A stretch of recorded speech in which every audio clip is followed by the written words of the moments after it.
Hey, Kevin here, top 100 financial advisor, two-time author, one-time bestseller, and we are here to talk about the stock market. Today, I want to give you 2 ETFs that you should keep on your radar, something you should look into and decide whether or not you want to invest. One of these I have actually put my money in. I will tell you which one that is at the end and let you guys guess. So go ahead and type in the comments which one you think I got, and we'll go from there.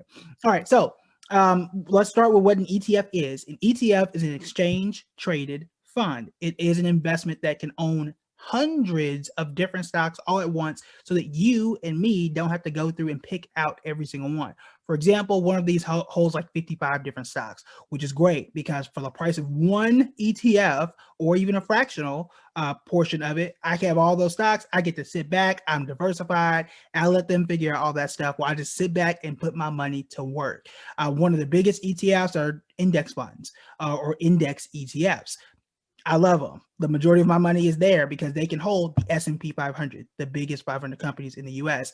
And I don't have to pick which one of these are going to be the winners. I let that do its work. And then on the side, which is what we talk about every day, then I'm looking for other companies I think that can get me a little bit more than the S&P 500. But it is hard to beat the market.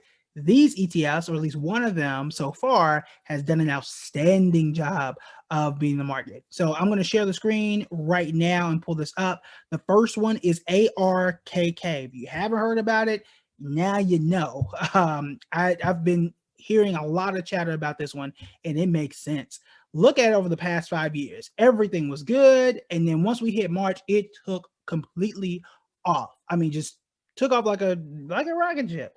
So what I want to do here is compare it to the stock market because that doesn't really tell me a whole lot until I compare to what the S&P 500 does. So I'm gonna go here. I'm gonna change this to green just to kind of give it some contrast. And there we go. So over the past 5 years, the S&P 500 got you 110%, which is good over the past 5 years, right? Yeah, but ARK got you 937%. Ridiculous. Absolutely ridiculous. I wish we all knew about this one 5 years ago, but it really started to get popular, I would say, in the last maybe 8 months or so, according to a lot of the reports that I'm hearing. So I'm in financial advisor groups, I'm in a bunch of investing groups, I got investing friends that you guys know, and it's really starting to get a lot of buzz. So I want to let you guys know about it. Now, what does this fund have? This fund owns, I want to say again, I thought it was 55 companies, if I'm not mistaken, but here are the top 10 holdings. Close to 50%, close to half of all the money that is in this innovation fund are in these companies. So you got Tesla, which, I mean, clearly if you had Tesla over the last, 2 or 3 years, you made a lot of money. So that's why you got Tesla at the biggest holding at around 11%. Then you've got, I'm not super into CRISPR because I don't know it, so I'm just going to leave that there. You got Roku, which has done extremely, extremely well. I don't know why Roku hadn't been on my radar. I guess I was more focused on Netflix. One of y'all slacking in the comments. Y'all should tell me about Roku and we could have did a video on it. But it's on my radar now. Roku has done extremely well. Look at here. Here's Square. Square is Bay. At least I hope Square is 2021 Bay. Otherwise, we're going to be fighting. But Square has done well this year. I'm glad to see that one here. Teladoc, I've heard good things about it. We just haven't covered it. Then you've got Zillow. That's a name that pops out to me. Proto Labs. And then you got Spotify. It's just interesting. But again, the point of this fund is to be innovative, to have long-term growth, as you see here. It tells you more about it. This is Yahoo Finance, if you haven't noticed already. So very interesting fund. They have a very interesting leader as a female who is really, really good at what she does. I mean, really good. And so I've been told. I think that she did a podcast interview not too long ago. I'll if I can find it, I'll link it to you. I want to listen to it as well. But I mean, you get 937% in 5 years. That's ridiculous. If you go to just the last year by itself, I mean, it still beat the S&P 500 by leaps and bounds. 164% versus just 16. Anything that does that, you got to keep your eye on, and it's not a penny stock. And clearly it's not. It's got companies we know before, we've known of, Roku, Spotify, the list goes on. So that's number one. That's ARKK. There's a different version of it we'll probably cover in a different video. But it's keep your eye on it, research it, see if you like it. see where you want to go from there. Now, the second one is subs. And that the funny thing is SUBZ. I'll type it in here as well. SUBZ. Now, this one is new. By new, I think it launched this week. So you're not going to get a 5-year performance chart. You might get 5 days, if that. So you don't even get that. So let's see if we can do 5 days. And in 5 days, it's really not, I don't really want to compare it to S&P 500 right now.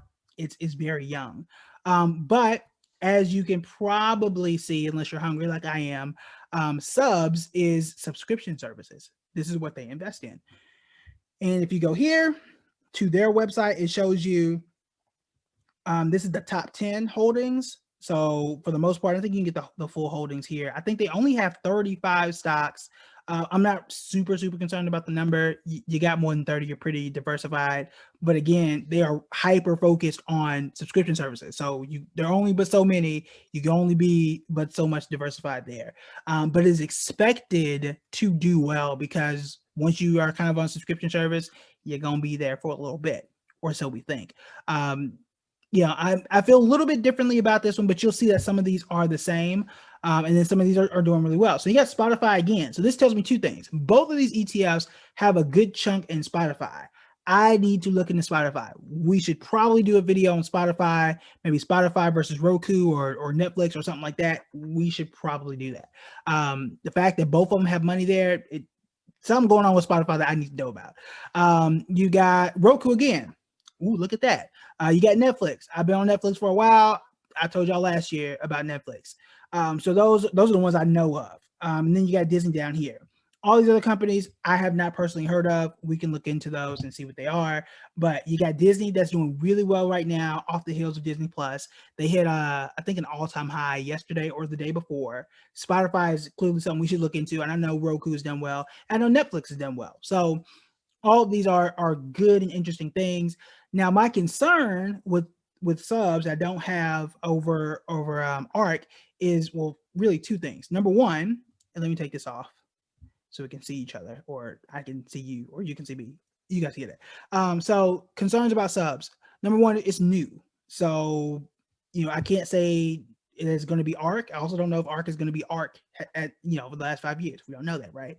So that's number one. I don't know. We don't know anything about it because it just really launched the other day. Two, I don't know what the demand for streaming service is going to be in the future. So right now, like, I wish this had launched last year. If it launched last year, I would have been all over it because we knew people were streaming. But now, as the years change, and hopefully, or the year has changed already, we're kind of in February, right? So the thing is, are people still going to be super hard on streaming this year? Right now, yes. Once people get the vaccine, they go outside more. Will they still be stuck to it? Yes or no? I don't know. I don't know how much longer we're going to be in this. There are some studies that say at the rate we're getting people vaccinated, it's going to be 7 years. That would be awful. But that may help this particular fund. Again, I don't know, but it's relatively new. So given that, I personally put my money into ARK. I have the history. I know a little bit more about those companies than the ones in the streaming service or in the subs ETF, but also I've got a little more diversity because I can go from Tesla to Roku, two completely different businesses, so that if we fall off of streaming services, I still got Tesla, right? If Tesla doesn't do well, then I still got the streaming service. I got Spotify in both of these, so I can kind of balance myself a bit more with ARK than I can with subs. But it doesn't mean that subs can't take off this year. Maybe it's a short-term thing. That's unknown, but I think this year it'll get enough buzz to do pretty well. But again, we will see. All right, so let me know what you think in the comments. Are you interested in both? Interested in one? You guys know where I put my money. I just put, it's only $500 right now. If it continues to do well, then I'll kind of build my position, month by month, week by week, and kind of slowly increase there. For me personally, I'm still putting the vast majority of my money in the S&P 500. That's not going anywhere. This is kind of like an extra position, extra kind of holding I have along with some of the other individual stocks. And I hope that this is going to be a much bigger thing that can hopefully drive my portfolio forward. But I thought it was cool. I think you guys might think it's cool. Both of them, actually. I'll keep my eye on. I've already set my alerts to see what's going on there. So let me know what you think in the comments. Make sure you share this video, because if you invest in one of these or any of the things we talk about, and you get rich, let them know where you heard it from.